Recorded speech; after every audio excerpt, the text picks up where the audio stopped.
Wow, Slayer. They're slacking.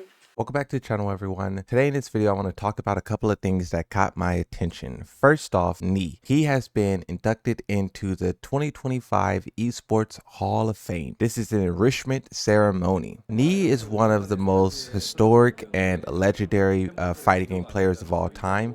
And to see him constantly get these accolades and see him constantly celebrated for that is just really cool. At one point in time, fighting games was something that was ignored. It was banished to the shadow realm. So just seeing that all of this time later, it's starting to pay off. You're seeing bigger tournaments. You're seeing more tournaments. You're seeing more trophies, more celebrations. It's just really cool. And it's also for the people who are still on that journey, that just gives them something to strive for. So huge congratulations to Nee for making it into the Hall of Fame, along with Osan as well. Another thing I want to talk about is AI. Now, I know it's not that big of a deal in fighting games just yet, but as we see with all the other games out there, it's becoming more and more of an issue. Claire Obscure Expedition 33 won a lot of awards. In fact, they won the most awards in one night at the Game Awards ever. And a couple of days after that, you had this bombshell drop where they admitted to using AI in their game. They were very clear to say that this AI was just focusing on optimization, resources, and that was pretty much it. And that's a comparison to the game Divinity that was announced at the Game Awards, where they were talking about exploring new ideas with AI, and they were developing concept art and creating placeholder text with AI. For E33, these guys have basically had a definitive no AI to develop creative things. The reason why I bring this up is because Tekken is also experimenting with AI. We have the AI Ghost, the AI Super Ghost. Before Harada left the company, he was also thinking about even crazier ideas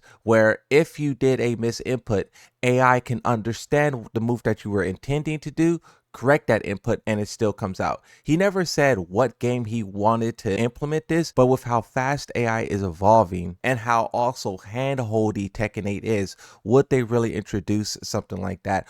Or would they only restrict it to like teaching players, helping players, assisting, and not necessarily like carrying them to the finish line? And then also on the other side of it, when you talk about actually making the game, to my understanding, no fighting game has yet to do anything like that, where they have characters created, concepts created, stage created. So far, everything is still being done manually. But when we see that some of the biggest games of the year now starting to do it little by little, you just have to wonder when they do get around to a Tekken 9, a Street Fighter 7, or whatever the case, Mortal Kombat 2, will we be having this kind of conversation again? Harada once said, like, if you want to like change something with the game or do something with the game, you can't really wait for it to happen. Once they start revealing characters, it's too late. The same concept is kind of there with like AI and creating new games. Players are speaking up about what they want, what they don't want, so the developers can understand, like, if they do implement it, go the 33 route, say it beforehand, what it's doing,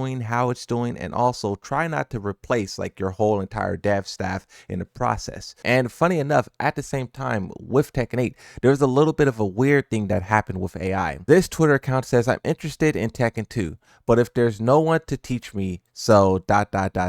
Now this post comes from this person here, but fun fact, this is actually not a person, and this is 100% a AI generated girl, and whoever is running this account is using this to try and like goon trap Tekken players. The most viral tweet that this person has made so far has 200 likes and almost 200,000 views, and it says, I'm thinking of trying out Tekken 8 from now on. This caught the attention of a lot of people on Twitter because not only is this image so real, but then also with something like this showing up in Tekken, it really does just open your eyes to how many people are actually playing the game, interacting with the game, and looking at the game. Tekken 8 is no longer niche. It's now attracting like a whole new audience, a whole new level of attention. And these AI accounts popping up here and there, you know, trying to bait in Tekken players into engaging. If you respond to this, the bot will immediately respond to you and continue responding for as long as you do. It's an interesting dynamic that's being created here. Now, as for something else that happened quite recently with Tekken,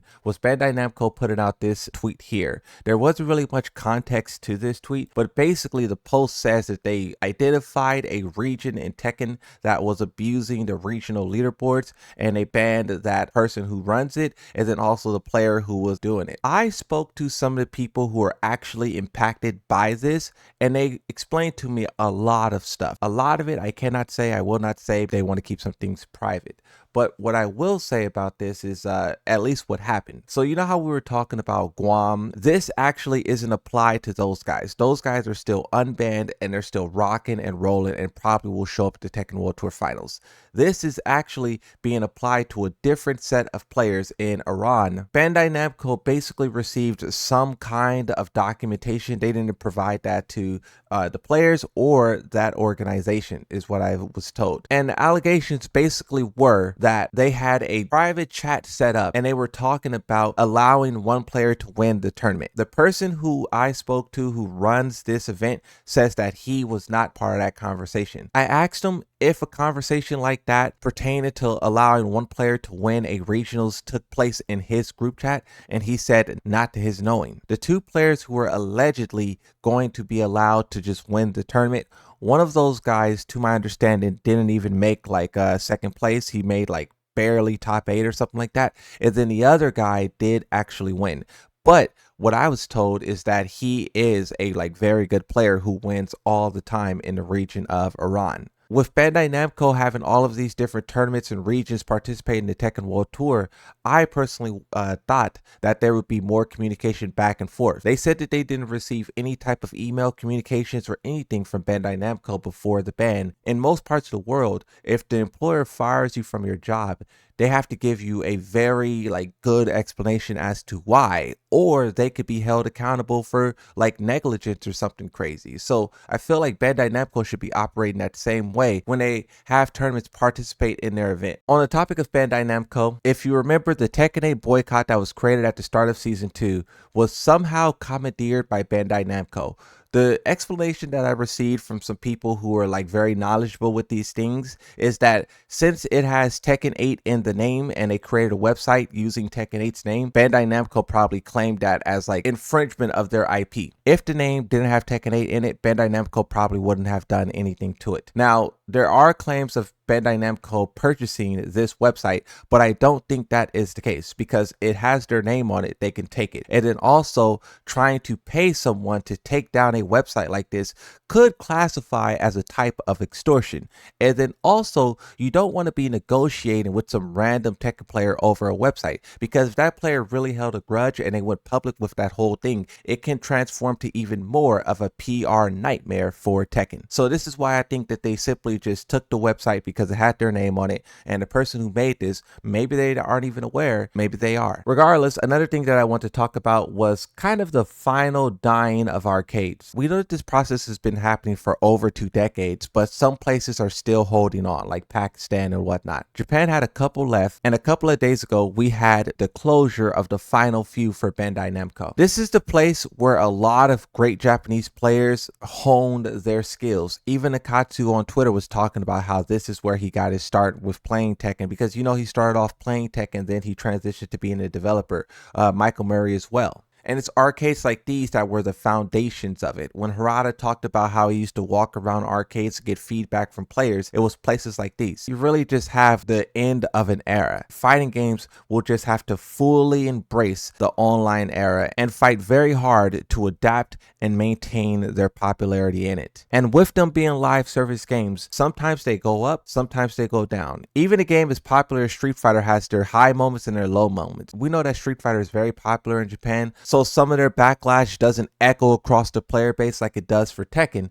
But one thing that they did do that was kind of like cool, but then also scummy at the same time, is the health bar changes. They have this new update where they balance in some characters, but then they're also allowing you to use health bars and HUDs from older Street Fighter games in Street Fighter 6. This idea is fire, and I made multiple tweets about this in the past for Tekken and how they should do it, because some of their older health bars are absolutely iconic. And I think if Tekken was to add these into the battle pass or maybe add it into a collective pack, it would be phenomenal. But then also give you the ability to change the color of the health bar itself. For Tekken 8, we had the yellow health bar for 2 years. Some people are wanting a new health bar color in season 3, but I say let people customize it. But then also as well, I would even take it a step further and say add in old announcer packs from older Tekken games, the Tekken 4 announcer, the Tekken 5 win-loss poses. I think Tekken has so much stuff they can dig into to really push this game above and beyond, but they have to make sure they don't do it like Street Fighter. When Street Fighter added their health bars into the game, they added it for a price. Each one is sold individually, $5 per health bar. If you want to buy all 5 that were added, $25. The backlash didn't echo as nearly as loud as it would have if a similar thing happened in Tekken. Tekken players probably would have crashed out and review bombed the game for a 4th time. While we're on this topic of monetization and adding things into the game, another idea that I have that I pitched to Nakatsu, Bandai Namco, and now to all of you is that we have a Pac-Man Battle Pass. So what if we were able to get a Dragon Ball Z, Naruto, Bleach Battle Pass, and if they were even willing to do a stage for one of these animes? I would love to see something like that, but only time will tell what Bandai Namco and Tekken has next up their sleeve for the game, for the franchise, and for the players.